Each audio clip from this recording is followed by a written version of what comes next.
Aujourd'hui, on explore une approche qui gagne en popularité dans le monde de la gestion de la douleur chronique. C'est la thérapie de reprogrammation de la douleur. Souvent, on l'entend plus en anglais, Pain Reprocessing Therapy, ou encore plus communément PRT. C'est possible que vous en ayez jamais entendu parler ou peut-être que c'est quelque chose que vous connaissez déjà un petit peu et que ça a piqué votre curiosité. Vous voulez savoir peut-être plus en quoi ça consiste. Bien, aujourd'hui, on reçoit la psychologue Dr. Caroline Ouellette pour discuter de PRT et comprendre un petit peu plus comment ça peut s'appliquer à la migraine. Bienvenue, Caroline. Bien, merci pour l'invitation. Alors, c'est quoi exactement la thérapie de reprogrammation de la douleur ou plus communément le PRT? En fait, la thérapie de reprogrammation de la douleur, puis moi aussi dans la session, je vais utiliser le terme PRT. C'est une approche thérapeutique qui est relativement récente en fait. Elle a été développée principalement pour les douleurs d'origine neuroplastique.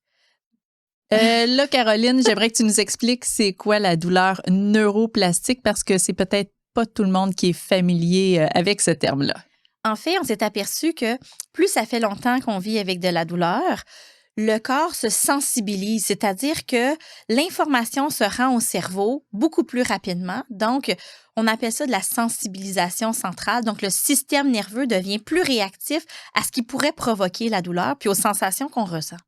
Donc, un peu comme toute forme d'apprentissage, plus on pratique quelque chose, plus on a de facilité à faire cette tâche-là au niveau de la douleur, plus on ressent de la douleur fréquemment, plus notre système nerveux est apte à faire voyager le message de douleur dans le corps. Exactement. C'est un peu sous cette forme-là que le PRT a vu jour, puis qui ont trouvé des méthodes d'aller travailler le système nerveux ou plutôt de reprogrammer un peu le cerveau avec la douleur. Donc, je pourrais dire dans le fond que ça s'adresse aux personnes qui ont des douleurs chroniques persistantes. Ça pourrait être pour de la lombalgie, de la fibromyalgie et bien sûr, la migraine.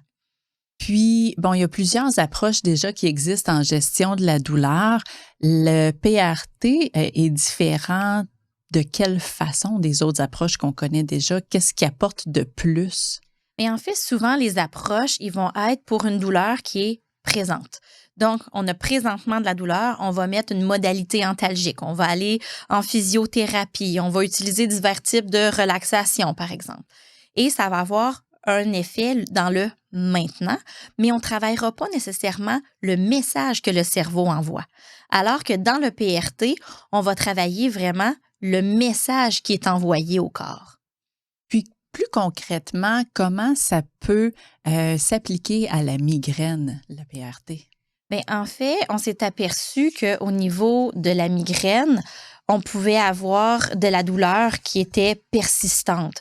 Donc, en lien aussi avec nos pensées, avec, dans le fond, des stimulants ou des moments comme la lumière, le bruit qui pourraient les déclencher. Et avec la migraine, on s'est aperçu aussi qu'émotionnellement, on est impliqué. Donc, plus on a de la migraine, plus on a des signaux rapidement, plus les déclencheurs vont faire en sorte que on va l'avoir puis ça va persister en temps. Donc, le PRT pourrait changer en fait la perception qu'on a avec la migraine, le rapport qu'on a avec notre douleur, désamorcer aussi la peur qui s'installe quand on a nos déclencheurs de la migraine et puis interrompre un peu le système de pensée automatique qui se fait lorsque la migraine s'installe. Donc, on veut désamorcer ces automatismes-là ou ces messages-là qui sont rendus si rapides. Donc, dans l'approche PRT, on voit vraiment qu'il y a un lien entre le cerveau, les émotions, la douleur, la migraine dans le cas qui nous intéresse ici. Mm-hmm. Bien, une des choses qu'on voit, c'est qu'avec la migraine, il y a plusieurs émotions qui embarquent lorsqu'elle survient. Donc, parfois, on a l'anxiété, on a la peur de la migraine. Combien de temps elle va durer? Là, les pensées embarquent aussi. On peut se sentir coupable parce que des fois, ça nous empêche de faire des activités ou même d'aller travailler, d'avoir cette difficulté-là au quotidien. Puis, on se met aussi à anticiper la douleur. Alors, toutes ces émotions-là mises ensemble, ont un impact aussi sur les déclencheurs de la migraine. Alors, une des choses qu'on voit, c'est qu'on a un seul système nerveux. Fait que comme on a un seul système nerveux, il faut le travailler. Alors, plus on ressent une émotion qui est forte, plus il y a de possibilités qu'on déclenche la migraine. Alors, le PRT va venir travailler le cerveau, mais aussi les émotions puis la douleur chronique qui survient lorsqu'on en vit des épisodes. Puis au niveau des objectifs qu'on peut poursuivre avec la PRT, est-ce que c'est plus une thérapie qui va viser à réduire la douleur, à diminuer la peur, à changer comment on perçoit la migraine? Ça serait quoi les principaux objectifs qu'on pourrait atteindre avec la PRT? Mais en fait, je pense que tu viens de nommer les 3 principaux objectifs qu'on a. Donc oui, on veut réduire la douleur, on veut la réduire, la diminuer, puis parfois même, on a vu dans certains cas l'éliminer. Donc, on peut quand même garder espoir avec la thérapie comme la PRT. L'autre chose, c'est diminuer la peur puis l'hypervigilance parce qu'on devient hypervigilant avec nos symptômes. Donc, l'hypervigilance, c'est que à chaque petit symptôme, on va le ressentir davantage parce qu'on va y porter attention. Donc, on veut, en quelque sorte, apaiser le cerveau puis son système de protection parce qu'en fait, il envoie un message parce qu'il veut vous protéger.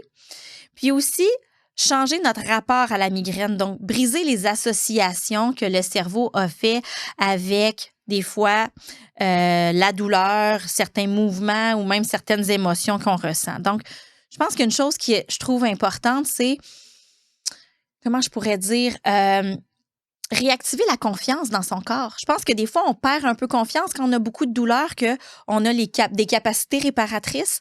Donc, dans ce cas-ci, c'est de se sentir en sécurité dans son corps, puis ça se fait, entre autres, en modifiant les circuits neuronaux. Puis, plus concrètement, est-ce que tu pourrais nous proposer des exemples d'exercices qu'on va faire en PRT? Mais oui, en fait, je peux t'en proposer quelques-unes que les gens pourront déjà essayer à la maison. Donc, le premier exercice qui est un pilier au niveau du PRT, c'est ce qu'on appelle le somatic tracking. Donc, on va devenir observateur de nos propres sensations. Donc, on ne veut pas résister aux sensations, on ne veut pas embarquer dans la portion où parfois on résiste, on devient fâché de vivre le tout, mais juste rester curieux, d'être là, de s'asseoir, d'observer la douleur en quelque sorte, mais sans la juger. Et puis, à travers cette expérience-là, on va se poser les questions. Où est-ce qu'elle est située, ma douleur? Elle ressemble à quoi? C'est quoi son intensité? C'est quoi aussi sa qualité? Donc, quand je parle de qualité de douleur, c'est les sensations. Est-ce que c'est une sensation de brûlure, d'élancement, de picotement, de pression? Donc, on y va vraiment en curiosité. On devient un peu le détective de son propre corps. Puis ça, c'est quand même très contre-intuitif parce que quand on a de la douleur, souvent, on veut essayer de ne pas y penser, de penser à autre chose, de vraiment y accorder le moins d'attention possible. Donc, c'est vraiment quelque chose qui est très innovateur avec la PRT. Mais effectivement, on arrive d'un courant où souvent on veut se distraire, on veut changer nos idées. Puis là, dans ce cas-ci, on s'est aperçu que pour reprogrammer un cerveau, en fait, il ne faut pas fuir, mais il faut apprendre à le vivre, mais à le vivre différemment. Alors, c'est pour ça qu'on devient des explorateurs de notre propre corps puis de nos propres sensations. On prend une courte pause qui me permet de vous parler d'un service offert chez Migraine Québec, le programme d'autogestion de la migraine. Il s'agit en fait d'une formation unique au Québec qui se veut un complément essentiel à votre suivi médical. Dans la formation, on vous propose différentes stratégies pour reprendre le pouvoir sur la migraine.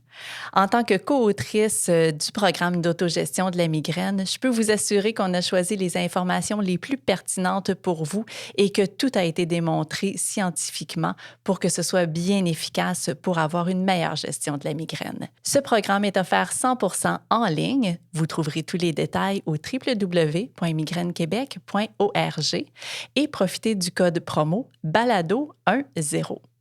De retour maintenant à notre invité. Pour quelqu'un qui débute une thérapie de PRT, à quoi il peut s'attendre? Comment ça va se dérouler? Mais en fait, en général, ce qu'on voit, c'est de 8 à 10 séances qui vont être espacées d'1 à 2 semaines. Pourquoi on donne du temps entre les séances? C'est pour que vous puissiez pratiquer. On est ensemble 1 heure dans toute la semaine, alors ça prend du temps aussi à la maison pour pouvoir explorer ces innovations-là que vous allez mettre en place.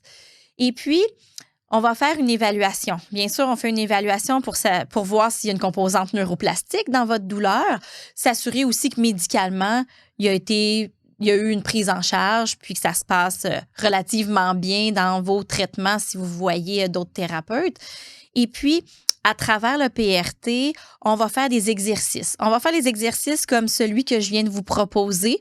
C'est juste qu'on va les faire ensemble. On va découvrir qu'est-ce qui se passe dans votre corps. On va travailler aussi les pensées catastrophiques. Ça, c'est une autre chose que vous pouvez faire. Donc, ça, c'est les pensées qui disent « je vais tout le temps avoir mal ». Quand j'ai de la douleur dans ma tête, j'ai l'impression que mon cerveau se détruit. Donc, je vous demande pas d'avoir des lunettes roses, mais justement d'avoir une approche où, effectivement, je ressens une douleur, mais je suis pas en danger. Je ressens une douleur, mais j'ai les capacités pour apprendre à l'apaiser. Donc, on va avoir une période comme ça où on va travailler les pensées dites catastrophiques. Et puis, à travers le tout, on va se réexposer. Se réexposer à ce qui était parfois nos déclencheurs. La lumière, le bruit, certains mouvements. Donc, c'est sûr qu'on va y aller tout doucement, mais de garder en tête qu'éventuellement, on va se réexposer pour réapprendre à notre cerveau que ce ne sont pas des dangers, puis qu'il n'y a pas besoin de nous donner cette alerte-là de douleur. Donc, si on résume comme les 3 catégories, en quelque sorte, d'intervention qu'on va voir fréquemment en PRT, on va avoir le somatic tracking où là, on va porter l'attention à la douleur. Ensuite, on va regarder plus au niveau des émotions, essayer de mieux se comprendre dans ça. Et par la suite, c'est la réexposition progressive. Donc, c'est grosso modo ce type d'exercice-là qu'on va retrouver en PRT? Exactement. Donc, on va passer à travers tout ce processus-là, mais sur des choses que vous vivez au quotidien. Donc. Puis, la PRT, c'est quelque chose qui peut être utilisé en complément à d'autres approches ou c'est préférable de s'y dédier entièrement puis de mettre les autres traitements sur pause le temps qu'on fait la PRT? Mais en fait, j'aime beaucoup ta question parce que je vais la nuancer. D'un côté, j'invite les gens à l'explorer, puis ça a été démontré que si c'est de la douleur neuroplastique, la PRT à elle seule peut avoir des bénéfices au point de diminuer ou d'enrayer la douleur. Quand on dit neuroplastique, on veut vraiment parler de cette facette de la douleur qui est attribuable au fait que notre système nerveux est devenu plus sensible à la douleur. C'est bien ça? Exact. Et puis, d'un autre côté, pour revenir à ta question, est-ce que je mets sur pause mes autres pratiques ou mes autres thérapies? Non, c'est vraiment complémentaire.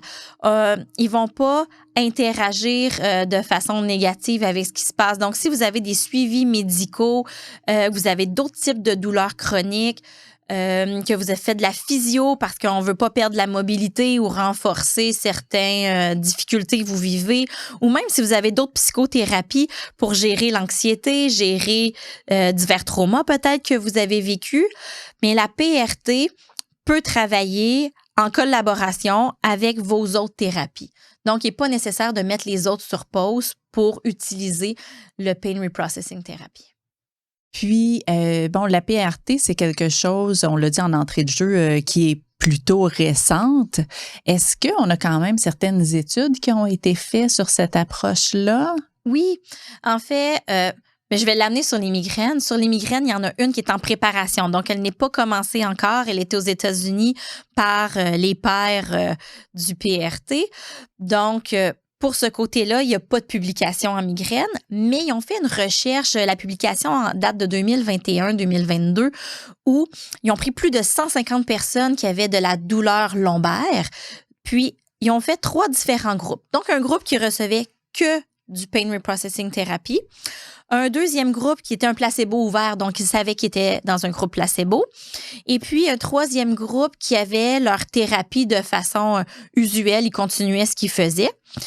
Et par la suite, ils ont retesté les gens au niveau de la douleur et les gens qui avaient utilisé la thérapie, le PRT, il y a 66% des gens qui avaient réduit leur douleur ou même qui avaient eu une élimination complète de la douleur, contrairement à ceux qui étaient dans le placebo pour 20% et 10% pour les gens qui continuaient leur thérapie usuelle. Ils ont fait aussi, ce qui est intéressant, c'est un IRM du cerveau. Puis, ils ont découvert que dans l'IRM du cerveau, il y avait une réduction de l'activation des zones qui étaient liées à la peur de la douleur. Donc, pourquoi aujourd'hui on en parle avec la migraine? Je pense que c'est une application qu'on veut faire parce que dans la migraine, il y a une partie qui est associée aussi à la peur de la migraine en lien avec la durée, l'intensité de ce qu'on va vivre. Bien, cette peur de douleur-là peut avoir un impact positif avec l'utilisation du PRT. Donc, on pourrait anticiper que la PRT aurait un effet justement au niveau de la peur puis diminuer l'activation du système nerveux qui, en contrepartie, a un impact sur la douleur de migraine si on suit toute la boucle. Effectivement, c'est une belle image. Pour quelqu'un qui vit avec la migraine et qui serait intéressé à faire l'essai de ce type de thérapie, qu'est-ce que tu lui conseillerais? Mais je pense de rester curieux. Il y a vraiment une partie où, des fois, on se met de la pression à essayer quelque chose de nouveau, puis on veut que ça fonctionne parce que ça a fonctionné par quelqu'un d'autre. Mais la pression en tant que telle, quand ça fonctionne pas, on en a encore plus peur. Donc, je dirais d'être curieux, de l'essayer sans pression. Aussi, de se rappeler que c'est pas une thérapie miracle. Donc, on va l'utiliser, puis peut-être qu'elle va fonctionner pour vous. C'est ce qu'on souhaite, en fait. Puis, de se rappeler que c'est un apprentissage continu. Donc, ça nous a pris des années à se recircuiter notre cerveau puis à avoir des douleurs, des fois, qui sont provoquées puis de façon automatique. Mais ça peut prendre un certain temps aussi de mettre le tout en place. Donc, rappelez-vous que c'est un apprentissage continu puis d'y aller aussi avec curiosité. Puis, comment on peut trouver un professionnel qui peut nous accompagner dans une thérapie de ce type-là? Mais le PRT est encore assez jeune. Donc, il y a peu de professionnels encore qui sont formés. Il y en a de plus en plus. Une des façons de pouvoir trouver un thérapeute, c'est d'aller vraiment sur le site painreprocessingtherapy.com, qui est en fait les formateurs de la thérapie. Et puis, via leur site, vous allez pouvoir trouver qui, dans quel pays ont été formés. Une des autres façons, c'est en fait de demander à vos professionnels de la santé s'ils sont formés en PRT également. Puis une autre façon de le faire aussi, c'est par vous-même. On vient de parler de somatic tracking, qui est d'être curieux puis d'observer ce qui se passe dans son corps. On a parlé de restructurer les pensées. Donc, c'est quoi vos pensées catastrophiques? Comment on fait pour avoir des pensées plus aidantes? On peut aussi avoir la portion où vous pourriez faire des lectures. Il y a un super livre qui s'appelle The Way Out ou le nom en français. Déjouer la douleur chronique ou Déjouer la douleur. Oui, Déjouer la douleur qui est fait par Alan Gordon. Donc, qui pourrait être une bonne lecture pour en apprendre davantage sur le PRT.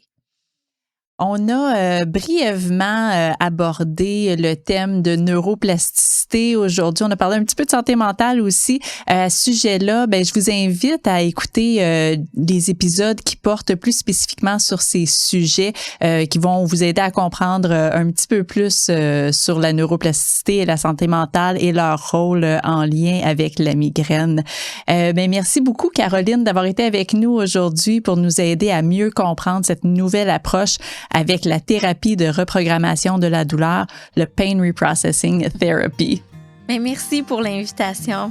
Et merci à vous d'avoir été à l'écoute. À bientôt.